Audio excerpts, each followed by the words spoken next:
From Best of San Francisco DDTV, The Pink Chill, and Dee LaFrac. Hey, I've only lived in San Francisco for 30-something years. What do I know about it? San. Liberals? They're sadistic progressives. Francisco. This city is Junkies Incorporated. It's the junkie apocalypse. Damn, this ain't your phony soy boy San Francisco.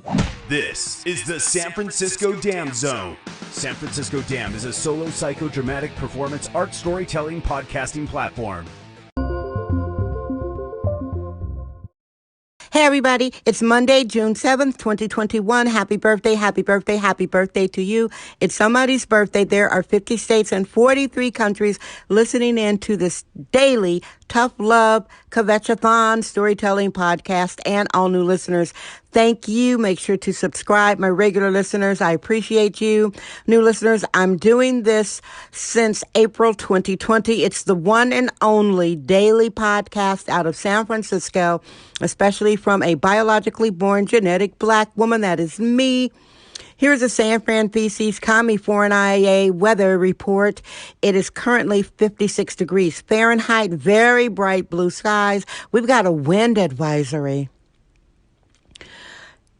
Chicago isn't the windy city. San Francisco is the windy city. The wind is coming from the west at 26 miles an hour. It's blowing things over, plants, trash. Looks like the Wizard of Oz here in downtown San Francisco. Well, today is Monday, so it is your Leaf Frack report. Every Monday, I bring you a Leaf Frack report. It's basically whatever I want to tell you, but I like saying Leaf Frack report, like an Oprah Winfrey show. It's the Leaf Frack report.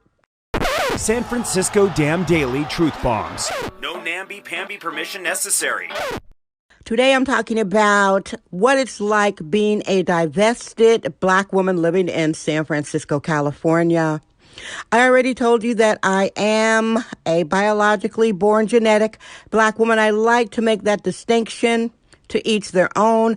I am not a man in a dress drag queen. I'm not a transvestite. I am not a male to female transsexual trans woman. I am biologically born babies with all of those particular experiences.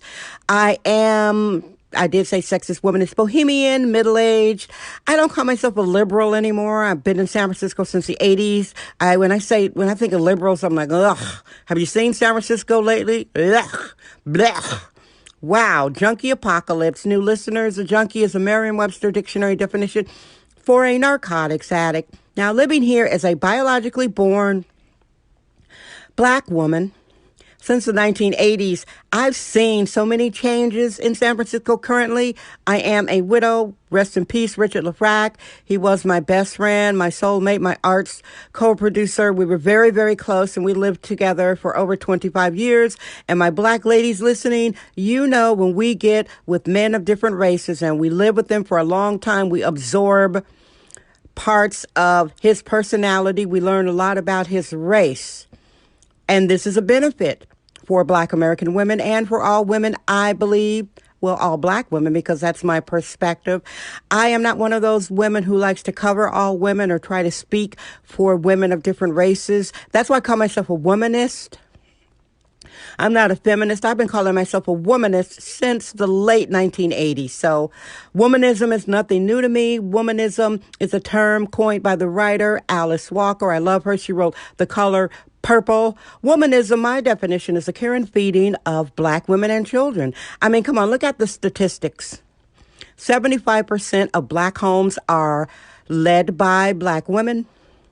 Well, that's pretty much the same statistics as the out-of-wedlock rate. Hey, sisters, please stop having these children out of wedlock with these Black males who have no intention of marrying you. I digress. Let me get to the topic of this show. And by the way, these daily shows are short. I like to keep them between 8 and 15 minutes.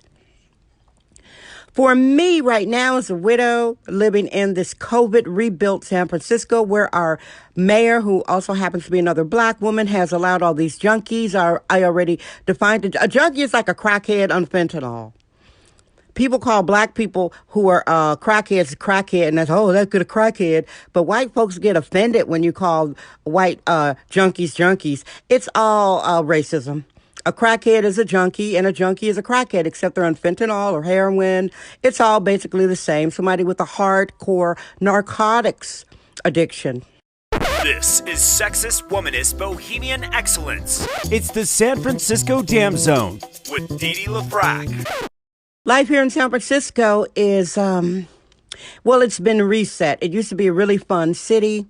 Lots of art, lots of love, lots of laughter and life. We are still in a state of emergency, if you can't believe that, world. San Francisco is still kind of sort of open. People are wearing masks outdoors. Here's what I need to talk about as a black woman. I let the best man win. My young black ladies listening, let the best man win. Stop being race loyal. The black American gender, not the word war, but the black American gender issues are divest. My definition of divesting is removing yourself from people, places, and things that don't serve you, that aren't positive. Be loyal to yourself. And I do understand why a lot of black women continue to be loyal to people and places and things that don't really benefit them, because they are the custodial parent of the black children. The majority of black children are raised by their moms. The majority of black males do not live in the house with their children. So the black woman who is a mom, she's like, oh my God, I got to be down for my brothers. Well, the majority of them are not down for you, my dear. As for me, I never wanted to have children. I didn't want to get married. I've been married twice, as I told you. We're allergic to free-range, hyper-allergic control freaks. It's the San Francisco Dam Zone with Didi LaFrac. Currently a widow. And my first husband was black in Milwaukee, Wisconsin. It is fun out here for me because I've been out here so long, and it is not a chocolate city. The black population now in San Francisco is probably like 5%, although about half of the people on the street are black. The majority of those are black males. I've spoken about this a lot with my black people. This is a real shame and a real mess, what we've got going on with that. I like being out here because the people that I am close to, we have a soul connection. We are compatible. We like similar types of music and humor.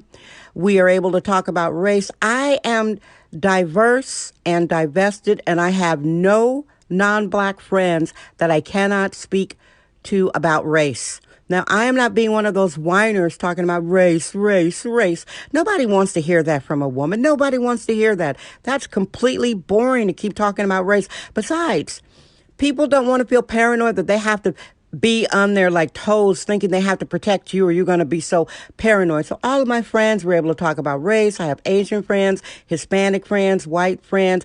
Nobody takes it overboard. In general, I like being out here, except it does disturb me that there are so many black people on the street, primarily black males. I find that disturbing.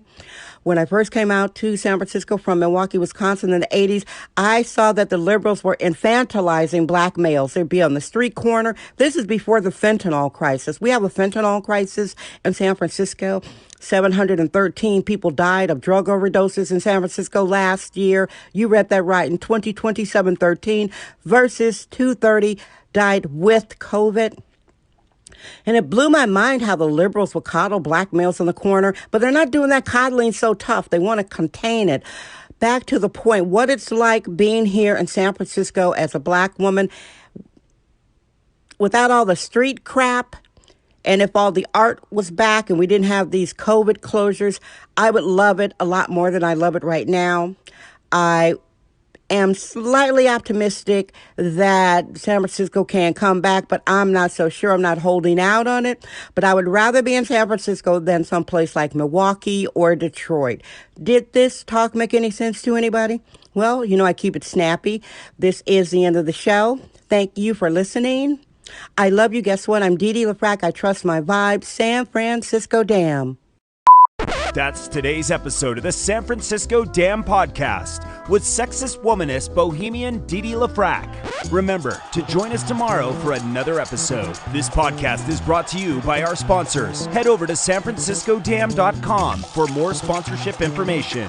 Thank you for subscribing and listening.